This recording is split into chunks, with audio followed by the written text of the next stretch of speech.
Question says the volume bounded by the cylinder root x square plus y square equals 3 and the plane z minus y equals 6 and z plus y equals 0 is. Alright. So first of all, Happy New Year. आज साल का पहला दिन है और मैं दुआ करता हूँ कि ये साल आपके ज़िंदगी का सबसे बेहतरीन साल साबित हो। और अगर आप गेट 2022 लिख रहे हो तो मेरे दिल से दुआ है कि आपको गेट में सबसे अच्छा रैंक मिल जाए और आपका गेट के थ्रू जो भी ड्रीम्स हैं सारे पूरे हो जाए और जल्दी जल्दी आप देश के काम आ जाओ। ठीक है, चलो इसी नोट के साथ इस क्वेश्चन की बात करते हैं। सो क्वेश्चन में बोला है volume bounded by the cylinder. इस टाइप का क्वेश्चन गेट में काफी बार आ चुका है, भर भर के क्वेश्चन आ रखे हैं और मुझे लगता है मैक्सिमम बच्चों ने इसका आंसर सही दे दिया होगा क्योंकि बच्चों को इसका एक प्रोसीजर पता होता है। एक फॉर्मूला है, ये स्टेप फॉलो करो, आंसर आ जाएगा। लेकिन मैं चाहता हूं कि बच्चों का अंडरस्टैंडिंग डेवलप हो इस टाइप के क्वेश्चन में कि कर क्या रहे हैं और एक्चुअली वो किस चीज का वॉल्यूम निकाल रहे हैं। और यहाँ पे जो सिलेंडर प्लेन बोला है तो उसका एक्चुअल मीनिंग क्या है, किस तरह वो प्लेन और सिलेंडर दिखेंगे, डेवलप होंगे। मैं चाहता हूँ ये क्लियर अंडरस्टैंडिंग रहे। लेकिन बच्चे बस फॉर्मूला लेते हैं और स्टेप फॉलो करते हैं, आंसर निकाल लेते हैं। क्योंकि पढ़ाने वाला भी इसी तरह पढ़ाते हैं कि ये स्टेप है, ये फॉर्मूला है, लो आंसर आ गया, चलो आगे बढ़ो। किसी को कोई मतलब ही नहीं कि किस तरह डेवलप हो रही है चीज़ें। ठीक है, तो मैं आज के डिस्कशन में हम लोग देखेंगे कि किस तरह चीज़ें प्रॉपरली डेवलप होती है। एटलीस्ट एक कॉन्सेप्ट तो हम लोग आज प्रॉपरली डेवलप कर लेंगे। तो आज का वीडियो काफ़ी इंपॉर्टेंट होने वाला है और काफ़ी इंटरेस्टिंग भी। देखते हैं ना। क्वेश्चन में बोला है एक सिलेंडर है और दो प्लेन है, उन दोनों के बीच का वॉल्यूम निकालो। राइट नाउ अगर मैं सिलेंडर के इक्वेशन की बात कर दूं तो क्या गिवन है, root over x square plus y square is equal to 3। इसको मैं थोड़ा सा रीअरेंज करके लिखूं तो x square plus y square is equal to 3 square. और इसको लिखते ही आप खटाक से पहचान जाओगे ये क्या है, आपकी मेमोरी में ऑलरेडी होगा, ये इक्वेशन ऑफ सर्कल। लेकिन क्वेश्चन में इसको बोल दिया सिलेंडर, क्वेश्चन में इसको बोल दिया सिलेंडर, क्यों देखेंगे। नेक्स्ट सिमिलरली यहां पे z माइनस वाई इक्वल 6, इसको मैं रीअरेंज करके लिखूं तो z is equal to y plus 6।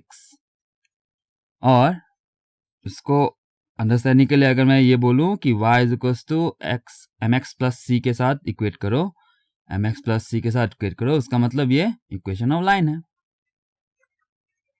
ना। ये अगर इक्वेशन लाइन है तो वो भी इक्वेशन लाइन ही होगा, करेक्ट। और सिमिलरली नेक्स्ट वाला z प्लस वाई मतलब z is equal to minus y, ये भी इक्वेशन ऑफ लाइन ही होगा। लेकिन क्वेश्चन में बोल दिया है इक्वेशन ऑफ प्लेन। ठीक है, तो इक्वेशन ऑफ प्लेन ये क्यों बोल दिया ऐसा। ठीक है, तो आज का डिस्कशन प्राइमरीली इस बात पे होगा कि जिस इक्वेशन को हम लोग बचपन से सर्कल पढ़ते आ रहे हैं, जिस इक्वेशन को बचपन से इक्वेशन ऑफ लाइन बोलते आ रहे हैं, तो इस क्वेश्चन में इसको सिलेंडर और प्लेन क्यों बोल दिया। ठीक है, तो चलो स्टोरी को एकदम बिगिनिंग से डेवलप करते हैं, एकदम बेसिक से। ठीक है ना, ध्यान से सुनना आप लोग, देखना। अगर मैं एकदम बेसिक से शुरू कर रहा हूं, अगर मैं कोई पॉइंट बोल दूं x इक्वल्स टू मान लो 3, सो आप इसको क्या बोलते हो, मैक्सिमम बच्चे इसको पॉइंट बोलेंगे, करेक्ट। कोई गलत है क्या, नहीं गलत नहीं है, चलो पॉइंट।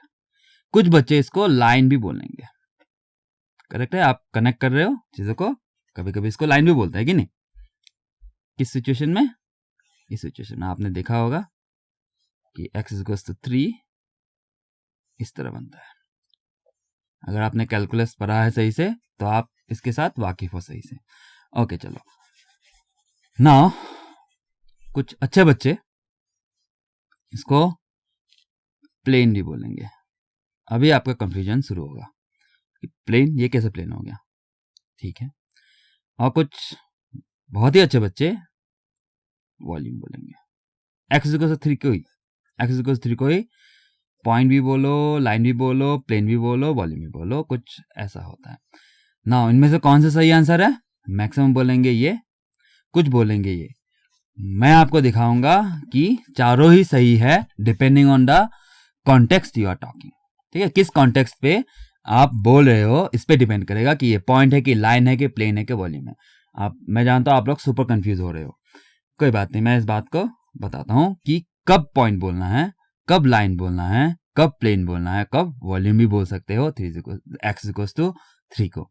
ठीक है, चलो मुझे पता है आप कंफ्यूज हो रहे हो, don't worry, just let me continue. ठीक है, ऑलराइट, ये देखो मैं बोल रहा था कि इसको पॉइंट कब बोलते हैं, इसको पॉइंट वन डायमेंशन में बोलेंगे।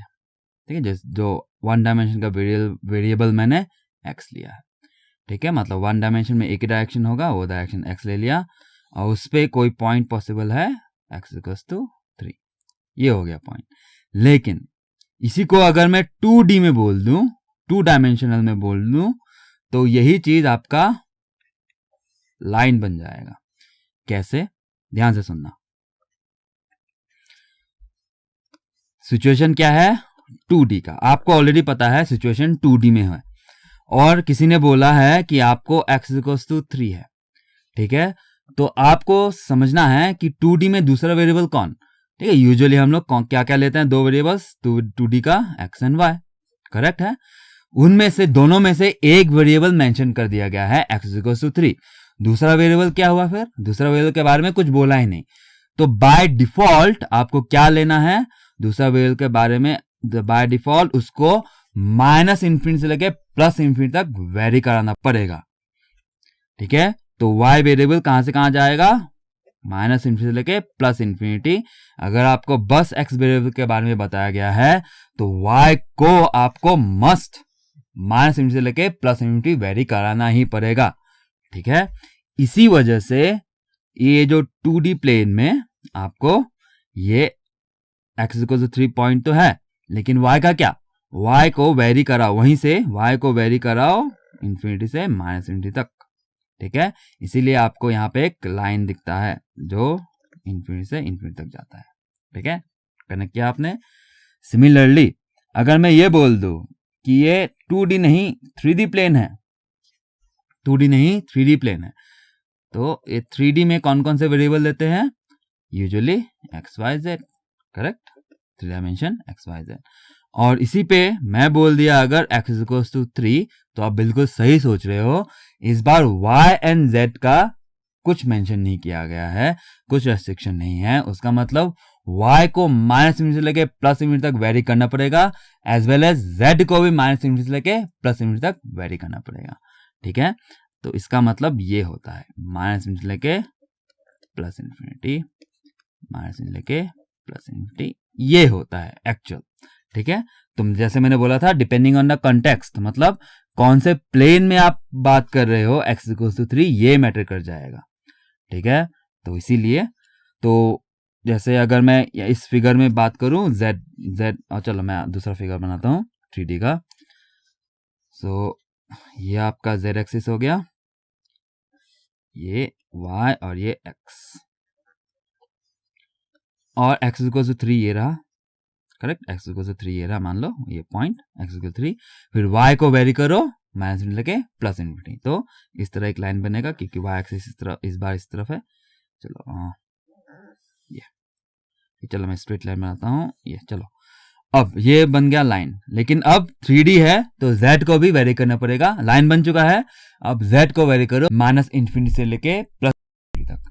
ठीक है, तो ये पूरा लाइन को ड्रॉ करना पड़ेगा आपको बार बार, है ना, इस तरह लाइन को ∞ तक ड्रॉ करना पड़ेगा। तो ये तो गैप्स है, लेकिन यूजुअली गैप्स नहीं होगा, तो क्या बन जाएगा, पूरा एक प्लेन बन जाएगा। करेक्ट है, पूरा एक प्लेन बन जाएगा।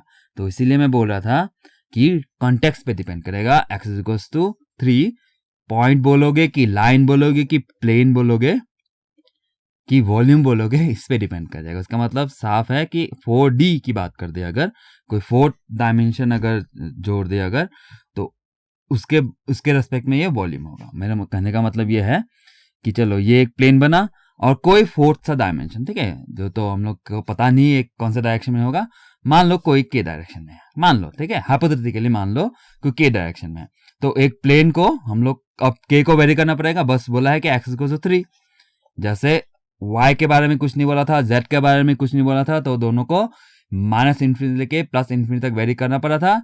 तो उसी तरह अगर कोई वेरिएबल k है, ठीक है, कोई 4 डायमेंशनल क्वांटिटी में k मान लेता हूं, उसको अगर वेरी करेंगे तो क्या मिलेगा, प्लेन को ऊपर भेजो और नीचे भेजो, क्या बन रहा है, इमेजिन करो, देखो वॉल्यूम मिलेगा कुछ, करेक्ट, कुछ वॉल्यूम मिलेगा ना उसका, जो इन्फाइनेटली स्ट्रेच होगा दोनों तरफ, हर तरफ, ठीक है। तो ये कॉन्सेप्ट ये स्पेस का भी है, हम जिस स्पेस पे रह रहे हैं तो 3 डायमेंशनल है, जो वॉल्यूम टाइप का है कि नहीं। तो चलो मैं उस एकदम वो सब डायरेक्शन में नहीं बात करूंगा, हमको तो इसको क्वेश्चन को बनाने के मतलब है, ठीक है, हम तो खुद बीटेक लेवल से मतलब है, ठीक है। लेकिन चलो मज़ा आता है ये सब बात करने में, 4 डायमेंशनल क्वांटिटी आ जाता है तो चीज़ें काफ़ी इंटरेस्टिंग हो जाती है, ठीक है। आज 11 डायमेंशंस तो रिसेंटली कंफर्म किया है कि 11 डायमेंशंस होते हैं। 5वां डायमेंशन की बात कर दे, कितना ज़्यादा इंटरेस्टिंग है, अगर आपको नहीं पता थोड़ा सा बताता हूँ मैं। 5वां डायमेंशन वो बताता है मैथमेटिकली कि मान लो आपके पास 2 डिसीजन है, ठीक है, राइट नाउ आपके पास 2 डिसीजन है। मान लो फॉर एग्जांपल गेट लिखो, गेट ना लिखो, ठीक है, फॉर एग्जांपल गेट लिखो, गेट ना लिखो। 5वां डायमेंशन ये बताता है कि डिपेंडिंग ऑन ये 2 सिचुएशंस 2 प्लेन बन जाएंगे, 2 अलग अलग रियलिटी बनती है, ठीक है। तो बड़ा ही इंटरेस्टिंग है, 11 डायमेंशंस होते हैं इसी तरह, तो अलग अलग बातें हैं। तो ये बात सुन के आपके दिमाग में थोड़ा सा खलबली मच गई होगी कि ये क्या बोल रहा हूँ मैं।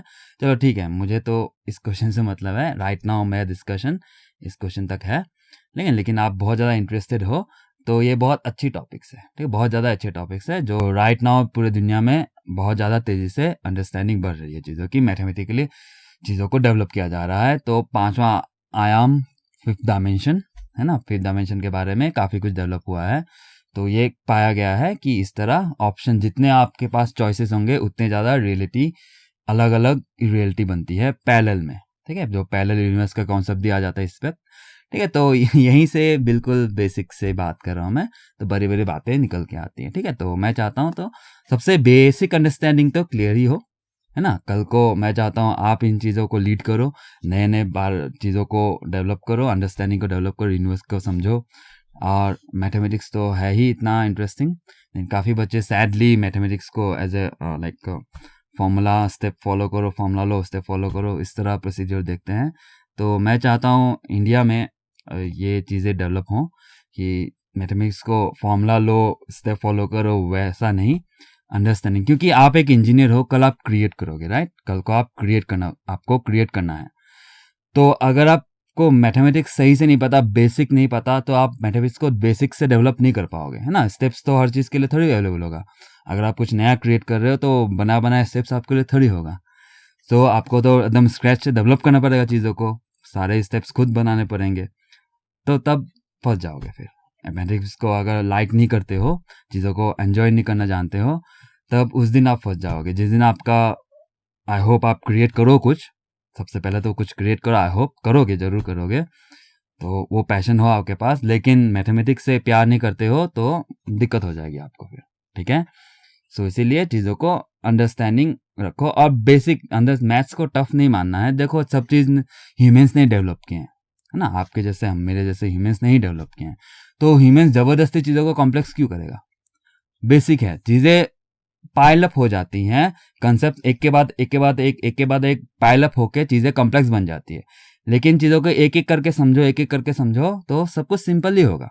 अगर मान लो आपको कुछ डेवलप करना होगा कल, मान लो आपने कुछ मैथमेटिकल कुछ चीज़ें डेवलप की खुद से, तो आप क्या करोगे, कॉम्प्लेक्स चीज़ें डेवलप करोगे कि सिंपल चीज़ें डेवलप करोगे।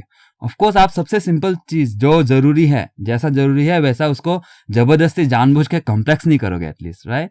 तो रियलिटी भी वही है, कोई इसको कॉम्प्लेक्स नहीं करता, लेकिन चीज़ें पाइलअप हो जाती है, एक दूसरे के साथ कनेक्ट होकर बड़ा चीज़ बनता है तब। तो हमको तो जब डेवलप हो चुका होता है, जब बहुत सारी चीज़ें पाइलअप होकर डेवलप हो चुकी होती है तो दिखता है हमको, तब पता चलता है, तो इसलिए हमको कॉम्प्लेक्स लगता है। लेकिन अगर हम चीज़ों को तोड़ तोड़ के एकदम बेसिक लेवल में जाके समझे तो सब कुछ आसान नहीं लगेगा फिर, ठीक है। तो इस बात को आप समझो, इंडिया में ये अंडरस्टैंडिंग नहीं है, मतलब ये चलन नहीं है, हम लोग के सोसाइटी में चीज़ों को डायरेक्ट इम्पोज किया जाता है, हमको पता ही नहीं चीज़ें आई कहाँ से हैं, ठीक है। तो ये तो बहुत बेसिक एग्जांपल है, इसकी बात नहीं कर रहा, आप समझ रहे हो, आप तो इंजीनियर हो तो इस बात को आप समझते हो, राइट। सो मैं चाहता हूँ कि सबसे बेसिक बातें करूँ, ठीक है। मैं एक टीचर हूँ, तो मैं जितना कर सकता हूँ तो मैं करने की कोशिश कर रहा हूँ कि मेरा काम है चीज़ों का आपको बताना, तो मैं एकदम बेसिक लेवल में जाके बताने की कोशिश करता हूँ हर बार, ठीक है। यहाँ में जैसे प्लेन को बढ़ाओगे तो 3 एक वॉल्यूम की तरह दिखेगा जो इनफाइनेटली स्ट्रेच होगा। तो वैसा हम लोग का स्पेस भी है, यूनिवर्स की बात कर रहा हूँ, है ना। तो चीज़ों को इस तरह रिलेट किया जा सकता है, ठीक है। तो मैं उस लेवल तक तो मुझे भी नहीं आता, तो बस मुझे इतना समझ है कि चीज़ें इस तरह स्मॉल लेवल से ही चीज़ें बड़ी चीज़ें डेवलप होती हैं, ठीक है। तो स्मॉल लेवल को पहले एकदम क्लियर रखना है, ठीक है। चलो, ऑलराइट, सो इस तरह चीज़ें डेवलप होती है, ठीक है। ऑलराइट, नाउ अब आपको समझ में आ रहा होगा कि इस इक्वेशन ऑफ सर्कल को, जिसको हम लोग बचपन से इक्वेशन ऑफ सर्कल बोलते हैं, तो इसको इक्वेशन ऑफ सर्कल कब बोलेंगे? 2 डायमेंशन में बोलेंगे सर, ठीक है। लेकिन अगर मैं बोलूं नहीं इसको 3D में बोलो, 3D में बोलो, तो उसका मतलब यहां में एक्स एंड वाई के टर्म्स के बारे में बोला गया है। मतलब एक्स एंड वाई के को बांधा गया है कि एक्स ऐसे तो वाई ऐसे, इस तरह दोनों आपस में तालमेल करके रिलेशनशिप बना है। जेड का क्या? 3 डायमेंशन में जेड भी तो है, तो जेड का क्या? जेड को वेरी करना पड़ेगा -∞ से लेके +∞ तक, ठीक है। तो उस हिसाब से देखो, अगर मैं ड्रॉ करूं यहाँ पे, तो ये मेरा जेड एक्सिस, ये मान लो वाई एन एक्स, तो वाई एन एक्स पे सर्कल बोला है ये। अब जेड के बारे में कुछ नहीं बोला, तो क्या करेंगे? इसको इन्फिनिटी और +∞ तक वेरी करेंगे, करेक्ट। तो इन्फिनिटी +∞ तक वेरी करेंगे तो आपको मिलेगा कि नहीं सिलेंडर, करेक्ट, मिलेगा कि नहीं सिलेंडर, जो ये इन्फिनिटी से +∞ तक स्ट्रेच होगा। इतना पूरा इन्फाइनेटली लंबा, ऊपर भी इन्फिनिटी नीचे भी इन्फिनिटी लंबा आपको एक सिलेंडर मिलेगा, ठीक है। इसी वजह से क्वेश्चन में आपको यहाँ पे सिलेंडर बोला है। अब गेट क्वेश्चन उठा के देखो, बहुत बार बच्चों को यहाँ पे कंफ्यूजन होती है, लेकिन जैसे मैंने बताया कि सिखाया टेक्निक, ये लो स्टेप, ये लो फॉर्मूला, ये लो स्टेप कर लो, वो करके निकल जाते हैं। नंबर से मतलब है हमको, ठीक है। तो ऐसा पढ़ाई मत करो, ठीक है। आप किसी काम के नहीं हो फिर ऐसे पढ़ाई पे। अगर आप इंटरेस्ट रखते हो ऐसी पढ़ाई पे कि ये लो फॉर्मूला, ये लो मेथड, आ लो, ले लो आंसर, ले लो नंबर और मजे करो जिंदगी में, तो आपकी जिंदगी किसी काम की नहीं होगी फिर, ठीक है। मतलब एटीट्यूड की बात कर रहा हूँ। एक क्वेश्चन से आपका क्या ही डिसाइड होगा, लेकिन एक क्वेश्चन ही बता देगा कि आपका एटीट्यूड किस तरफ है, ठीक है। तो लाइफ का एटीट्यूड थोड़ा सा बड़ा रखो, थोड़ा सा लार्जर देन लाइफ बनाओ, ठीक है। सो लार्जर देन लाइफ का मतलब बस हफ्ते तक ही मत सोचो, ट्राई टू गिव, ठीक है। थोड़ा सा गिविंग मेंटेलिटी बनाओ तो मजा ही आएगा जिंदगी का, करेक्ट। क्या लेके आए थे, क्या लेके जाओगे, लेकिन कोशिश यही रहेगी कि कुछ दे के जाए, ठीक है। तो इस मेंटेलिटी के साथ आगे बढ़ो, तो देखो लाइफ में जीने का मजा ही कुछ और है। चलो ठीक है, हम क्वेश्चन की बात करते हैं। तो 3D में ये इक्वेशन ऑफ क्या होगा? सर्कल नहीं, सिलेंडर, इक्वेशन ऑफ सिलेंडर, ठीक है। जो सिलेंडर इस तरह है, इसीलिए यहाँ पे आप सिलेंडर लिखा देख पाओगे। गेट क्वेश्चन में भी देखो, आपको काफी बार इस तरह, काफी बार क्या, बहुत सारे क्वेश्चन आए हैं, हर बार इसको सिलेंडर बोला गया है या फिर कुछ अलग सा बोला गया है। थ्री डायमेंशनल चीजें बोली गई हैं, लेकिन स्टूडेंट्स कंफ्यूज हो जाते हैं, ठीक है। उसी तरह इस पे देखो, इक्वेशन ऑफ लाइन कब है? 2 डायमेंशन में है, ठीक है। ये 2 डायमेंशन में है। दो डायमेंशनल क्वांटिटी कौन ले रहा हूँ? जेड एंड वाई ले रहा हूँ, ठीक है। 2 डायमेंशन में अगर जेड एंड वाई मानो, एक्स वाई की जरूरत है क्या हर बार? नहीं, जेड एंड वाई भी बोल सकते हो। सो उस वक्त ये 2 डायमेंशन में होगा और 2 डायमेंशन में इसको इक्वेशन ऑफ लाइन बोलेंगे। लेकिन मैं बोलूँ नहीं, 3 डायमेंशन में बात करो, 3 डायमेंशन में बात करो, तो यही दोनों, ये इक्वेशन और ये इक्वेशन लाइन को जेड, यहाँ में एक्स वेरिएबल मिसिंग है, तो एक्स को वेरी करो +∞ से लेके -∞ तक। लाइन को इस तरह वेरी करोगे तो आपको क्या मिलेगा? प्लेन मिलेगा, राइट, एक प्लेन मिलेगा। इसीलिए यहाँ पे इसको प्लेन बोला जाता है, ठीक है। तो यहाँ पे आपको ये नहीं सोचना कि हमको कैसे पता चलेगा कि 3 डायमेंशन है कि 2 डायमेंशन है, उसको आपको टेंशन लेने की जरूरत नहीं है। देखो यहाँ में सिलेंडर बोल दिया ना, इसको जब बोल रहा है कोई सिलेंडर, तो आपको समझना अच्छा 3 डायमेंशन में बात हो रही है। तो और इनको जो बोल दिया है प्लेन, जो आप लाइन जैसे दिखते हो, जो बोला है प्लेन, तो उसका मतलब 3 डायमेंशन में बात हो रही है, ठीक है। और चलो, अब ये होगी पहली बात। दूसरी बात करते हैं, इससे रिलेटेड ही दूसरी बात करते हैं। सिंगल इंटीग्रल, डबल इंटीग्रल और ट्रिपल इंटीग्रल। सिंगल इंटीग्रल, कुछ इंटीग्रल होगा, मान लो dx, और यहाँ में कुछ लिमिट्स होंगे। तो बचपन से इसको क्या पढ़ते आ रहे हैं? लाइन इंटीग्रल, है ना, मतलब लाइन इंटीग्रल, ठीक है। ये डबल इंटीग्रल की बात कर दूं, कुछ लिमिट्स होंगे, लिमिट्स की बात नहीं कर रहा मैं, dx dy बचपन से पढ़ते आ रहे हैं, क्या पढ़ते आ रहे हैं इसको, ये एक एरिया देगा, ठीक है। और ये ट्रिपल इंटीग्रल के बारे में बात करते हैं तो ये वॉल्यूम देगा, है ना। ये कुछ होगा अंदर, ये dx dy dz, और हमको सबको पता है कि ये वॉल्यूम देगा। लेकिन अगर मैं ये बोल दूं ये line integral as well as ये एरिया भी देगा, मतलब ये लाइन इंटीग्रल का अगर सिंगल इंटीग्रल करोगे तो एरिया भी देगा, और ये वॉल्यूम भी दे सकता है। तो काफी बच्चे मना कर देंगे, ठीक है, क्योंकि बचपन से पढ़ते आ रहे हैं, ये एरिया डबल इंटीग्रल एरिया देता है, कैसे वॉल्यूम दे देगा, ठीक है। सो इस बात को मैं आपको समझाता हूं, देखना। ये डिपेंड करेगा कि इसके अंदर जो ब्रैकेट है इसके अंदर अगर कांस्टेंट है, कोई कांस्टेंट है, तब आपको लाइन इंटीग्रल जरूर मिलेगा, ठीक है, तब आपको लाइन इंटीग्रल जरूर मिलेगा जब इसके अंदर कांस्टेंट होगा। लेकिन इसी के अंदर सिंगल इंटीग्रल के अंदर अगर कोई फंक्शन ऑफ एक्स दे दो, कोई फंक्शन ऑफ एक्स दे दो, तो आपको फंक्शन ऑफ एक्स dx दे दो तो आपको एरिया मिलेगा सर, ठीक है। ये कॉन्सेप्ट होता है। अगर आपने कैलकुलस सही से पढ़ाई की है तो आपको ये पता है, आपने देखा होगा, पक्का देखा होगा। अगर कैलकुलस, जो इंजीनियरिंग कैलकुलस की बात कर रहा हूँ, इंजीनियरिंग जो गेट सिलेबस की कैलकुलस की बात कर रहा हूँ, ठीक है, तो आपको पता है ये बात। लेकिन काफी बच्चे यूज तो कर लेते हैं लेकिन खोल खाल के समझते नहीं है चीजों को। दिखेगा एरिया देगा तो देगा, हमको क्या, लाइन देगा तो देगा, सोचते नहीं है कि ये तो देखो एरिया आ रहा है सिंगल इंटीग्रल से, ये डबल इंटीग्रल से वॉल्यूम आ रहा है। यूज तो करते हैं, सब लोग कर रहे हैं, लेकिन कोई फोकस ही नहीं कर रहा चीजों पे। देखो ये डबल इंटीग्रल से वॉल्यूम निकलता है, कब निकलता है कोई किसी को मतलब ही नहीं है, मतलब होना चाहिए, ठीक है। मैंने जैसे बताया, आप जब क्रिएट करोगे तो इन सब चीजों का इस तरह एटीट्यूड नहीं बनाओगे। मैंने बोला कि ये जरूरत पड़ जाएगा आपको, मैं एटीट्यूड की बात कर रहा हूँ, ठीक है। अंडरस्टैंडिंग, चीजें किस तरह डेवलप हो रही है, और चीजों को फॉर्मूला, मैथ्स को फॉर्मूला की तरह नहीं, या फिर स्टेप स्टेप वाइज नहीं, मैथ्स समझो एज ए लैंग्वेज, ठीक है। मैथ्स एक लैंग्वेज है, नेचर का लैंग्वेज है। जिस तरह आप लैंग्वेज यूज कैसे करते हो, अपने भावनाओं को बताते हो, प्रकट करते हो, उसी तरह नेचर एक, या फिर एक इंजीनियर की बात कर दूं तो इंजीनियर जो क्रिएट करता है, सोचता है, तो उसको वैलिडेट करने के लिए कोई एक लैंग्वेज चाहिए कि नहीं, वही लैंग्वेज मैथमेटिक्स है। एक इंजीनियर को या फिर आपको पर्टिकुलरली नीड है मैथमेटिक्स को एज ए लैंग्वेज की तरह देखना, ठीक है। तो ये इस तरह डेवलप होगा तब, ठीक है। एटीट्यूड की बात कर रहा हूँ, ओके। नाउ इसी तरह यहां में अगर इसके अंदर कांस्टेंट दे दो, इसके अगर कांस्टेंट दे दो तो आपको एरिया मिलेगा। लेकिन इसके अंदर कोई फंक्शन ऑफ दो variable x and y, double integral के अंदर मैं लिमिट्स की बात ही नहीं कर रहा, function of x comma y d x d y अगर कर लो तो आपको ये एक वॉल्यूम देता है सर, ठीक है, आपको एक वॉल्यूम देता है ना। अगर मैं इसकी बात कर दूं तो सिमिलरली यहां में अगर कांस्टेंट होगा तो डेफिनेटली ये वॉल्यूम ही देगा।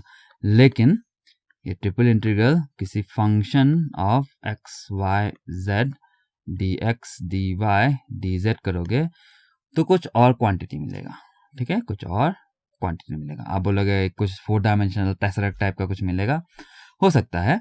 लेकिन मैं आपको रिलेट करूं, मैंने क्वांटिटी क्यों बोला, तो आप ये सब स्कूल डेज में पढ़ चुके हैं, याद दिलाता हूं। अगर मैं बोलूं ये function x y z density represent कर रहा है, अगर मैं बोलूं ये डेंसिटी रिप्रेजेंट कर रहा है, तो ये इसका अगर मैं ट्रिपल इंटीग्रल करूं, ये डेंसिटी है d x d y d z करूं तो आपको क्या मिलता है सर, मास मिलता है, बेसिक फिजिक्स, ठीक है। तो यही है। लेकिन उस वक्त शायद आपने ये सब नोटिस ही नहीं किया होगा। अगर आपने नोटिस किया है या फिर आपके स्कूल टीचर ने ये सब सही से दिखाया आपको तो बहुत ही बढ़िया, वेरी गुड, वेल डन। लेकिन मुझे लगता है मैक्सिमम बच्चों ने ये सब ध्यान नहीं दिया होगा। डेंसिटी का फॉर्मूला ये, उस वक्त तो परेशानी रहते हैं चीज़ों के साथ, है ना। स्कूल डेज में तो नंबर लाने से मतलब होता है सबको, मोस्टली इंडिया में। सो इसीलिए ये सब ध्यान नहीं देते। लेकिन देखो ये जो आज पढ़ाई कर रहे हैं ये तो स्कूल से ही डिस्कस हो रहा है, ठीक है, स्कूल में ही आपको दिखाया जाता है, ठीक है। चलो, ऑलराइट, तो ये होगी पूरी अंडरस्टैंडिंग। तो मैं इस क्वेश्चन के थ्रू ये डिस्कस करना चाहता था आपसे। चलो अब क्वेश्चन में वापस आते हैं। तो अब हमको समझ में आ गया है कि चलो ये इक्वेशन ऑफ सर्कल नहीं, इक्वेशन ऑफ सिलेंडर है, इक्वेशन ऑफ लाइन नहीं, इक्वेशन ऑफ प्लेन है। ठीक है, लेकिन डिपेंड करेगा कौन से कॉन्टेक्स्ट में देख रहे हैं, मतलब हम लोग 3D में डिस्कस कर रहे हैं। ठीक है, नाउ क्वेश्चन की बात कर रहे हैं कि बाउंडेड बाय सिलेंडर, है ना, कौन सा bounded by cylinder and the plane, हमको वॉल्यूम की निकालना है। हम लोग को समझ में आ गया कि कोई सिलेंडर है इस तरह जो इन्फाइनाइटली लॉन्ग है ना, जो इन्फाइनाइटली लॉन्ग है इस तरह z डायरेक्शन में इन्फाइनाइटली लॉन्ग जा रहा है, ये पूरा नीचे भी -∞ तक लॉन्ग जा रहा है। ठीक है, और अगर मैं एक्सिस की बात कर दूं तो मान लो ये आपका y एक्सिस और ये x एक्सिस और ये आपका z एक्सिस, और दो प्लेन के बारे में बोला है। एक है z माइनस वाई इक्वल 6, जिसको हम लोग रीअरेंज करके z is equal to y plus 6 लिख सकते हैं। दूसरा z प्लस वाई इक्वल 0, जिसको हम लोग रीअरेंज करके z is equal to minus y लिख सकते हैं। ठीक है, सो जैसे मैं बोला था कि पहले तो इसको लाइन बनाएंगे, उसके बाद स्ट्रेच कर देंगे। किस डायमेंशन में? x वेरिएबल में -∞ लेके +∞ वेरी करना है, करेक्ट है। तो x विल वेरी फ्रॉम -∞ लेके +∞, ये। तो z is equal to y plus 6 line अगर मैं हम बनाने की कोशिश ही कर रहे हैं अगर, तो ये एक पॉजिटिव स्लोप के साथ और ये y है, तो ऐसा कुछ लाइन बनेगा, है ना। तो यहाँ y है, यहाँ z है, तो ये आपका लाइन कुछ इस तरह बनेगा +6 से, तो ये ठीक है इस तरह। ठीक है, अब इसको स्ट्रेच करना है तो आपका कुछ इस डायमेंशन में, है ना, z एक्सिस ऐसे है, तो इस तरह आपको स्ट्रेच करना है। सो आपका ऐसा कुछ प्लेन बन जाएगा। ठीक है, और दूसरा प्लेन आपको ऐसा कुछ मिल जाएगा इस तरह, जो क्रॉस करेगा, है ना, जो क्रॉस करेगा चीज़ों को। तो आपको सिलेंडर और ये दो प्लेन में कुछ पोर्शन कट होगा, तीनों को मिला के जो वॉल्यूम निकलता है उस वॉल्यूम को फाइंड आउट करना होता है। ठीक है, चलो ये ड्राइंग तो सही से नहीं बना है, मैं आपको 3D फिगर में प्लॉट करके दिखाता हूँ। ठीक है, 1 मिनट रुकना। और सो यहाँ पे आप देख सकते हो कि किस तरह यहाँ पे जियोजेब्रा साइट है और यहाँ पे 3D प्लॉट हो सकता है। ठीक है, तो मैंने तीनों इक्वेशन लिखा है। ये इक्वेशन पहला वाला जो आपका सिलेंडर का है, इसको अगर ऑन करो तो देखो जैसे मैं बोला था, यहाँ में सिलेंडर दिख रहा है आपको, राइट। सो यही सिलेंडर जो z इन्फिनिटी से लेके -∞ तक वेरी कर रहा है। ठीक है, तो चलो नेक्स्ट बार अगर मैं एक z ये वाला प्लेन खोल दूँ तो आप देख सकते हो जैसे मैंने दिखाया था, वो सिलेंडर को इस तरह कट कर रहा है, राइट, सिलेंडर को इस तरह कट कर रहा है। और अगर दूसरा नेक्स्ट वाला इक्वेशन भी ले लूँ तो ये देखो, तो देखिए जैसे मैं बोला था सिलेंडर प्लेन, तो उसी तरह 3D कैलकुलेटर में है ये, तो आपको ये दिख रहा है, करेक्ट है। तो ये वाला वॉल्यूम आपको निकालने बोला है। ठीक है, ये वाला वॉल्यूम आपको निकालने बोल रहा है इस क्वेश्चन में। क्लियरिटी है? तो ये 3D डायग्राम आप लोग भी देखा करो इस तरह, तो आपको अंडरस्टैंडिंग बेटर होगी और आपका इंटरेस्ट ज़्यादा डेवलप होगा। ठीक है, तो इस वॉल्यूम को आपको निकालने बोला इस क्वेश्चन में, आप साफ से सही से ही देख सकते हो अभी। ठीक है, तो ये वाला पोर्शन है ना, तो मैं घुमा कर दिखाता हूँ, ये रहा ये वाला पोर्शन। ठीक है, ये वाला पोर्शन का वॉल्यूम आप अभी कैलकुलेट करोगे ना, इस पोर्शन को वॉल्यूम को कैलकुलेट करने बोला है। चलो फिर ठीक है, मैं वापस आता हूँ डिस्कशन पे। और सो वही डायग्राम मैं यहाँ में दिखाने की कोशिश कर रहा था। ठीक है, तो बेसिकली हमको कौन सा वॉल्यूम चाहिए, कोई ऐसा सा कट हो रहा है इस तरह, है ना, तो ये वाला वॉल्यूम चाहिए, इसके बीच वाला वॉल्यूम, करेक्ट है। ये सर्कल है, ये बीच का वॉल्यूम चाहिए। ठीक है, तो मैं चाहता हूँ आप लोग भी इस तरह देखो कि गूगल में जाओ, टाइप करो जियोजेब्रा, वो और भी कोई बहुत सारे साइट है, कहीं पे भी 3D प्लॉट करने के बहुत सारे साइट्स अवेलेबल हैं।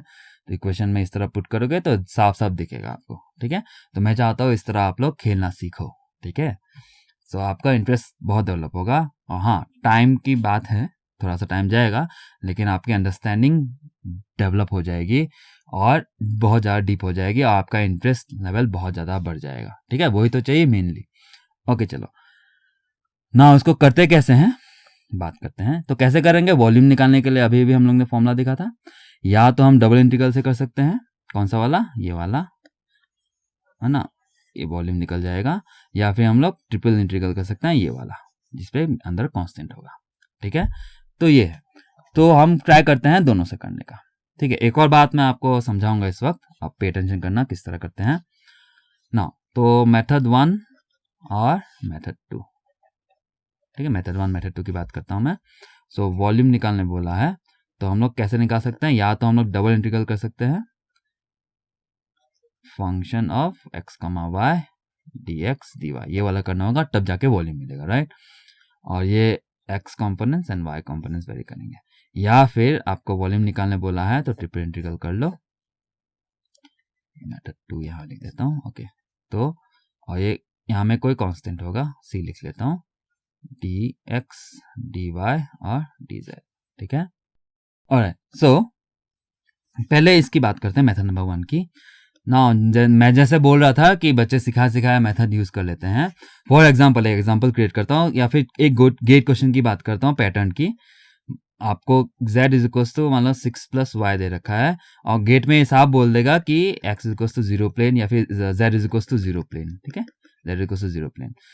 और बच्चे कौन सा मेथड यूज करते हैं, क्या करेंगे कि इसी को function of x, y put कर दो ना, और आपका आंसर आ जाएगा, ठीक है। एक्स एंड वाई, यहाँ में सर्कल है तो इसको पोलर फॉर्म में बदलेंगे, इसको ओवर द सर्कल इंटीग्रेट करना है, तो उसको पोलर फॉर्म में बदल के बड़े आसानी से आंसर आ जाएगा। लेकिन ये तभी वैलिड है, इस तरह आप जब करते हो बिना सोचे समझे, ये फंक्शन ऑफ एक्स, वाई, इसको इसी को बोल दो function of y is equal to 0 बोल के, जो भी है पढ़ाने वाले इसी तरह पढ़ा रहे हैं, मुझे पता है। तो इसी को फंक्शन ऑफ वाई यहाँ पुट करो और आपका आंसर आ गया। ये तभी वैलिड है जब दूसरा वाला आपका z इज इक्वल टू 0 है सर, ठीक है। दूसरा वाला जब z इज इक्वल टू 0 है तभी वैलिड है, तभी आपका आंसर आएगा, भले ही आप रटाया ज्ञान इस पे डायरेक्ट मेथड की तरह फॉलो कर रहे हो। इस क्वेश्चन में क्या कर दिया मैंने, इस क्वेश्चन में मैंने ट्विस्ट लगा दिया, इसी वजह से z is equal to minus y लिख दिया। अब जिन बच्चों को ये रटाया फॉर्मूला याद है, मैंने जो स्टेप याद है कि इसी को फंक्शन ऑफ यहाँ पुट कर दो, तो भयंकर कंफ्यूज होंगे, क्योंकि अब तो z इज इक्वल टू जो फंक्शन है, अब कौन सा पुट करें, ठीक है। अगर आपके साथ यही हुआ है तो प्लीज कमेंट में बताओ मुझे कि आप भी इसी तरह स्टेप को किसने बताया और फॉलो कर रहे हो बिना सोचे समझे, ठीक है। तो आज बात करेंगे कि एक्चुअली में क्या करना होता है, ठीक है। अब तो फंस गए ना, अब रटाया वाला तो काम नहीं आएगा अभी, कि z जो भी फंक्शन है यहाँ पुट कर दो वही होगा, तब आंसर आ जाएगा। तो अब तो दो है, अब क्या करोगे, कौन सा पुट करोगे, ठीक है। तो आज बात करेंगे कि एक्चुअली में किस तरह होता है, बेसिक अंडरस्टैंडिंग। सर आप थोड़ा सा सोचोगे तो आपको समझ में आ जाएगा, तो ठीक है ना। अब तो यहाँ पे क्वेश्चन मार्क आ गया है, तो मेथड नंबर 1 क्वेश्चन मार्क आ गया है, राइट। मेथड नंबर 1 में क्वेश्चन मार्क आ गया है, क्या करें, मतलब फंक्शन ऑफ एक्स, वाई जो है उसको क्या ले, ठीक है। तो मेथड नंबर 3 में पहुंच जाते हैं। अब मेथड नंबर 3 में आपको ट्रिपल इंटीग्रल करना है, कि आप इसको ऐसे भी कर सकते हो, राइट, सॉरी ये ऐसे कर सकते हो। तो इसको करने का रीजन ये है क्योंकि आप अगर इसको पहले इंटीग्रेट कर लोगे विद रिस्पेक्ट टू z, तो बचेगा क्या उसके बाद x एंड y, और सिंस हमको पता है कि एक्स वाई एक्सिस पे ना, ये y है, ये x है, और ये हमको एक सर्कल दे रखा है, करेक्ट है। ये circle x square plus y square equals to 3 square, मतलब इसका रेडियस है 3, ठीक है। सो इसी वजह से हम क्या करेंगे, बेटर रहता है जब सर्कल के ओवर इंटीग्रेट करना पड़ता है, तो बेटर है कि इसको पोलर फॉर्म में ले लो, बेटर है इसको पोलर फॉर्म में लो, मतलब आर एंड थीटा के फॉर्मेट में ले लो, ठीक है। अगर आपने कैलकुलस सही से पढ़ा है तो आपको ये पता है कि हम लोग जब भी सर्कल के ओवर इंटीग्रेट करना होता है तो बेटर होता है कि हम आर एंड थीटा के रेस्पेक्ट में ले लें। जरूरी नहीं है, आप कार्टेशियन में भी रह सकते हो, एक्स एंड वाई कोऑर्डिनेट्स में भी रह सकते हो, लेकिन थोड़ा सा कैलकुलेशन लेंथी हो सकता है। बेटर है आर एंड थीटा में ले जाओ, theta will always vary from 0 to 2 pi, and r इस केस में वेरी कहाँ से कहाँ कर रहा है, क्योंकि हमको बस सर्कमफ्रेंस नहीं तो आर को 3 नहीं लेंगे, आर को वेरी करेंगे 0 से 3, क्योंकि हम लोग को पूरा कवर करना है, क्योंकि हम लोग वॉल्यूम निकालने के चक्कर में, राइट। तो आर को पूरा कवर करने के लिए आर को पूरा 0 से 3 तक वेरी करना पड़ेगा, करेक्ट है। इसलिए आर को 0 से 3, और हमको पूरा सर्कल चाहिए, इसीलिए थीटा विल वेरी फ्रॉम 0 से 2 पाई, ठीक है। तो पूरा इस तरह वेरी होता है। और पोलर फॉर्म में ले कैसे जाते हैं, अगर मैं बात यही कर दूं तो x इज इक्वल्स टू क्या होता है, r cos theta and y is equals to r sin theta, ठीक है, सबको पता होता है ये सब। और डी एक्स डी वाई की बात कर दो, डी एक्स डी वाई की बात कर दो, तो ये आर डी थीटा। और ये आर सामने कैसे आ जाता है, ये एक्चुअली ये जैकोबियन आता है ना। मैंने एक वीडियो डाला था मैथ्स का ही जिसपे जैकोबियन की बात हुई थी, है ना। तो ये जैकोबियन, ठीक है। तो मैं आपको चलो आज दिखाई देता हूँ जैकोबियन। इस केस में क्या होगा, डो एक्स बाय डो आर, डो एक्स बाय डो वाई, दो थीटा, इधर दो वाई बाय डो आर एंड दो वाई बाय डो थीटा, और एक्स एंड वाई ये सब है, ठीक है। अगर आप डिफरेंशिएट करोगे यहाँ में कॉस आएगा, कॉस थीटा, और यहाँ पे थीटा के रेस्पेक्ट में करोगे तो ये minus r sine theta, correct. इधर y को डिफरेंशिएट करोगे तो यहाँ पे साइन थीटा, और इसको थीटा के रेस्पेक्ट में डिफरेंशिएट करोगे तो ये r cos थीटा। अब इसका डिटर्मिनेंट निकालना होता है, तो निकालो, ये r cos square theta minus become plus r sine square theta.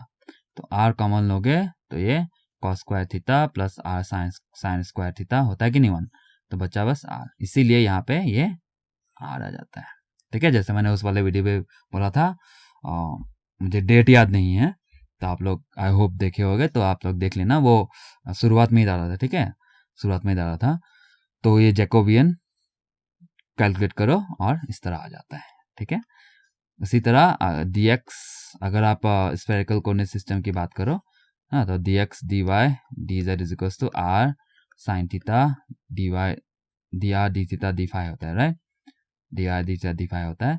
तो ये r साइन थीटा, इसी तरह आप जैकोबियन लगाओ, आएगा, ठीक है, आएगा, आराम से आएगा। तो ये बात हो जाती है बेसिक अंडरस्टैंडिंग, ठीक है। बच्चे इसको याद रखते हैं, उनको समझ में नहीं आता, आता कहाँ से है, यह जैकोबियन से आता है सर, ठीक है। ये जैकोबियन का पार्ट है, जैकोबियन से आता है। अब मैं सजेस्ट करूंगा, वो वाला वीडियो इनिशियली में डाला था मैंने, मुझे डेट याद नहीं है, सो आप चेक करो उसको, आपकी अंडरस्टैंडिंग और बेटर होगी मैं जैकोबियन की बात क्यों कर रहा हूँ, ठीक है। और चलो ओके नाउ, सो मैं ये बोल रहा था कि इस इंटीग्रेशन को पहले हम लोग dz के रेस्पेक्ट में कर लेंगे, तो उसके बाद dx dy बचेगा तो उसको पोलर फॉर्म में ले जाएंगे, ठीक है। इसलिए पहले dz के रेस्पेक्ट में करना है आपको। और चलो, जब मैं जैसे बोला था कि प्रोसीजर रटाया होता है, तो जो ट्रिपल इंटीग्रल से करता है तो वो पहले dz से करता है, उसको पता है, ठीक है। चलो, और यहाँ मैं कांस्टेंट c की बात कर रहा हूँ, तो आपको कुछ पुट करने की नीड नहीं है, तो आप 1 पुट करो, ठीक है, और इसको ऐसे रहने दो।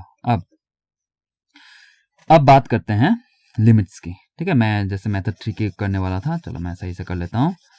तो मेथड 3 से करेंगे वॉल्यूम, तो इंटीग्रेशन, ट्रिपल इंटीग्रेशन, तो पहले z से करेंगे, तो z का लिमिट बात करते हैं, तो dx dy, तो ये y ये x, तो z कहाँ से कहाँ वेरी करेगा, याद करो उस प्लेन में जब मैंने फिगर दिखाया था, तो ये सिलेंडर को इस तरह कट किया गया था, राइट। और इन दोनों से किसने कट किया था, वो दो प्लेन थे, उसी ने कट किया था, है कि नहीं। और यहाँ पे आपका सिलेंडर बैठा था इस तरह, यहाँ पे आपका सिलेंडर बैठा था, तो ये डायरेक्शन आपका z डायरेक्शन है। तो आपको हमेशा लिमिट लगाने के वक्त याद रखना है कि इंक्रीमेंटल डायरेक्शन में लेना है, z इस तरफ इंक्रीज हो रहा है तो उसी डायरेक्शन में लेना है, और इस तरह इंक्रीज करते जाओ। पहले कौन दिख रहा है, ये प्लेन कौन सा वाला था सर, ये plane z is equals to minus y वाला था, ठीक है, जो नेगेटिव डायरेक्शन में ऑफकोर्स, है ना। तो स्लोप नेगेटिव है इसका, तो नीचे की तरफ यही होगा, और ऊपर की तरफ ये कौन है, z is equals to y plus 6। मुझे कैसे पता चल रहा है, ऑफकोर्स स्लोप से पता चल रहा है, ठीक है, नेगेटिव स्लोप, तो नीचे वाला ये वाला इसी के पास नेगेटिव स्लोप है, और पॉजिटिव स्लोप है इसके पास, तो ये वाला होगा, ठीक है, इस तरह। तो हमको हमेशा लिमिट्स लेते वक्त ख्याल रखना है, हमको इंक्रीमेंटल डायरेक्शन में लेना होता है। सो इंक्रीमेंटल डायरेक्शन देखो आप, पहले ये वाला मिलेगा, उसके बाद ये वाला मिलेगा, ठीक है। तो उसका मतलब आपको लिमिट्स भी उसी तरह पुट करना है। तो ये माइनस वाई से z is equals to y plus 6 तक।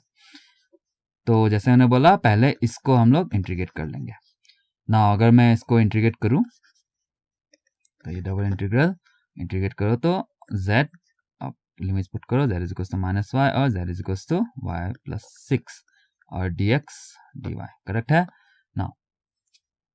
इसको चलो मिटा देता हूं, ठीक है। अब जब लिमिट पुट करेंगे तो ये इंटीग्रेशन आपका ये एक्स वाई क्या आएगा, y प्लस 6 माइनस और माइनस बिकम प्लस वाई, जो बन जाएगा 2y plus 6, 2y plus 6 dx dy। अब यहाँ देखो ये वाला वही हो गया है ना, ये वाला वही होगा जो मेथड नंबर 1 के बारे में बात कर रहा था, ये वही है sir, down to double integral, correct. अब यहाँ के बाद ये वाला ही जो मेथड शुरू हो रहा था, मेथड नंबर 1 शुरू होने वाला था, तो मतलब मैं यहाँ से शुरू करना था मुझे, ठीक है, यहीं से ये वाला पार्ट वहां जाता है। उसका मतलब आपको साफ दिख रहा है कि F of x comma Y क्या है, 2y प्लस 6। लेकिन क्या हमको हमेशा इसी तरह करना होगा, पहले ट्रिपल इंटीग्रल करना होगा, डबल इंटीग्रल नहीं कर सकते? नहीं नहीं नहीं, मेरा कहने का मतलब वो नहीं है। मेरा कहने का मतलब ये है कि ये तो पता चल गया कि ये है, लेकिन प्रॉपर अंडरस्टैंडिंग डेवलप करना है मुझे, ठीक है, प्रॉपर अंडरस्टैंडिंग डेवलप करने की बात हो रही है। तो अब ध्यान से देखना, हमको कौन सा एरिया चाहिए सर, वापस से बनाता हूँ। ये प्लेन कट हो रहा है और ये आपका ये सिलेंडर, ये रहा, और ये हमको वॉल्यूम इसका निकालना है, ठीक है, मैं 2D में बना रहा हूँ, तो वॉल्यूम इसका निकालना है। और ये z is equals to minus y, और ये z is equals to y plus 6। और हमको साफ समझ में आ रहा है कि हमको क्या चाहिए, ये दोनों का बीच का डिफरेंस। मतलब इसको हम अगर z1 बोल दो, इसको z2 बोल दो, ये z1 माइनस z2, मतलब यही होगा आपका फंक्शन ऑफ x कमा y, ठीक है, दोनों के बीच का डिफरेंस, क्योंकि हमको उसके बीच का चाहिए ना। एक और कंफ्यूजन हो सकता है कि अगर मैं बोल रहा हूं कि इन दोनों का डिफरेंस लो, तो इन दोनों का डिफरेंस तो ये वाला पार्ट भी देगा, करेक्ट है?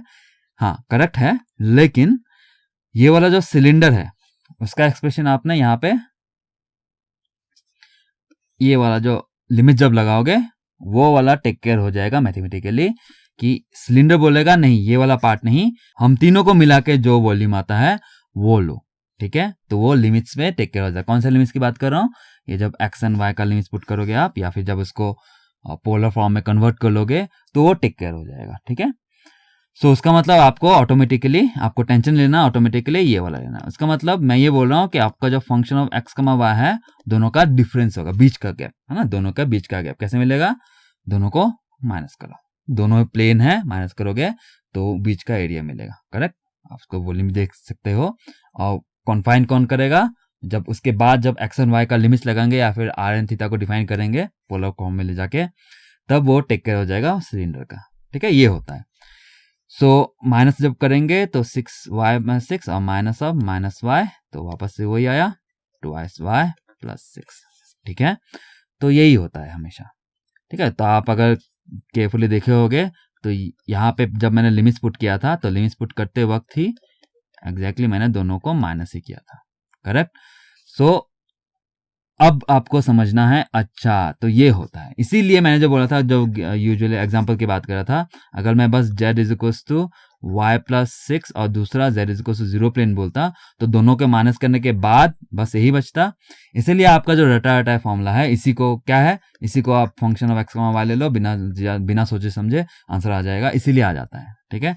लेकिन अगर 2 दे दे तो आपको दोनों का माइनस करना होता है एक्चुअली, ठीक है, 0 के साथ माइनस करते हो, इसलिए वापस से वही मिलता है, ठीक है। तो मेन कॉन्सेप्ट ये है, आई होप आपने समझा होगा। अगर आपको ये सब सही से ऑलरेडी आता है, वेरी गुड, मुझे जरूर कमेंट्स में बताना कि ये तो आपको ऑलरेडी आता था, वेरी गुड। नहीं आता है और नया सीखा है तभी मुझे बताना, मुझे अच्छा लगेगा, ठीक है। और ओके, सो हम समझ गए कि किस तरह हम लोग को प्रोसीड करना होता है, ठीक है। तो मैं बस अंडरस्टैंडिंग दिखा रहा था, उसके बाद आंसर की बात आती है, तो बस यहाँ में हमको क्या करना है, अब क्या करेंगे, चलो यहाँ से मैं प्रोसीड करता हूँ, ठीक है। यहाँ तक तो पहुंच गया था हम लोग, यहाँ से मैं प्रोसीड करता हूँ आगे। सो हम लोग वॉल्यूम निकाल लेते हैं, डबल इंटीग्रल एक्स वाई किसका, 2y प्लस 6 dx dy। आप यहाँ से शुरू किया करो, ठीक है, या फिर ट्रिपल इंटीग्रल से कर सकते हो, कोई दिक्कत की बात नहीं। चलो अब क्या करेंगे, अब हमने देखा था कि किस तरह हम इसको आर एन थीटा के मतलब पोलर फॉर्म में ले जा सकते हैं, ये इस तरह, करेक्ट है। तो जहां जहां y दिख रहा है तो उसको आर साइन थीटा लिख लेंगे, जहां जहां ये dx dy को आर डी थीटा लेंगे, और r will vary from 0 to 3 and theta will vary from 0 to 2 pi. So इसको अगर हम कर लें, चलो एक्स एंड वाई है, तो उसके बाद हम लोग ने पोलर फॉर्म में ले आए, तो 2 और y क्या है, आर साइन थीटा, और ये प्लस 6 नहीं, ये टोटल, फिर आर डी d theta. फिर r goes from 0 to 3 and theta goes from 0 to 2 pi. Correct है ना। इस इंटीग्रेशन को करने के बारी आई तो लिमिट्स देखो कांस्टेंट है तो हम लोग थीटा और r को सेपरेटली कर सकते हैं, ठीक है। और ना तो अंदर की और थोड़ा सा रीअरेंज कर लूँ तो ये आ जाएगा 2r² sin theta dr d theta plus ये आ जाएगा 6r dr d theta. Correct है। तो दोनों इंटीग्रेशन को सेपरेटली करने की कोशिश करें अगर, सो प्लस आ जाएगा बीच में और डबल इंटीग्रेशन यहाँ में r and theta. Now so r goes from 0 to 3 and theta goes from 0 to 2 pi. और सिंस ये दोनों कांस्टेंट है लिमिट्स तो हम लोग सेपरेटली कर सकते हैं डेफिनेटली। सेपरेटली करने का मतलब क्या है, सॉरी यहाँ पे ये r तो मल्टीप्लाई कर चुके हैं ना, तो ये r नहीं बस dr d theta. Okay now so इसको हम लोग ऐसे कर सकते हैं 2 इंटीग्रेशन r² dr फिर integration sin theta d theta. Correct है। Theta grows from 0 to 2 pi और ये r का वेरिएबल, इधर प्लस डबल इंटीग्रेशन r सामने 6 ले लेते हैं r dr d theta. Correct है। और ये r ये थीटा ना। आप नोटिस करो आप ये इंटीग्रेशन 0 बन जाएगा। करेक्ट, ये इंटीग्रेशन पूरा 0 बन जाएगा क्योंकि integration of sine theta over 1 period 0 ही देगा, मतलब ये पूरा टर्म 0 चला गया। तो सेकेंड वाला टर्म इंटीग्रेट करना है तो करते हैं, तो ये 6 ये r² 2 इधर r गोस फ्रॉम 0 to 3 और ये डी थीटा के रेस्पेक्ट में ये क्या आ जाएगा 2 पाई आ जाएगा, ठीक है। और सो पुट कर देंगे तो ये 2 कैंसिल हुआ तो ये 6 पाई और इधर 3 स्क्वायर तो 3 9 9 इंटू 6 पाई 6 9 जा 54 pi is your right answer, ठीक है। तो ऑप्शन चेक करेंगे तो ऑप्शन दिख रहा है आपको ऑप्शन डी, ठीक है। ऑप्शन डी करेक्ट है 54 पाई। ऑलराइट, सो आई होप आपको समझ में आया होगा कि किस तरह अगर हम बेसिक डेवलप कर ले अपना तो चीज़ें बड़े ही इंटरेस्टिंग बन जाती हैं, ठीक है। सो कोशिश करना आप भी चीज़ों को इसी तरह अंडरस्टैंड करो, पूरे इंजीनियरिंग में जो भी टॉपिक दिखे प्रॉपरली एनालाइज करो, ठीक है। जल्दी जल्दी आंसर आ जाए ख़त्म करो, मैथ्स को स्टेप वाइज फॉलो करने का चीज़ नहीं है, ठीक है। ये एक लैंग्वेज है, उसको डेवलप करो, उसको अंडरस्टैंड करने की कोशिश करो, ठीक है। तब आपका अंडरस्टैंडिंग लेवल बहुत ही ज़्यादा बढ़ जाएगा और आपका इंटरेस्ट जो है बहुत ज़्यादा डेवलप हो जाएगा, ठीक है। तो चलो फिर हम मिलते हैं नेक्स्ट डोज में। Thank you.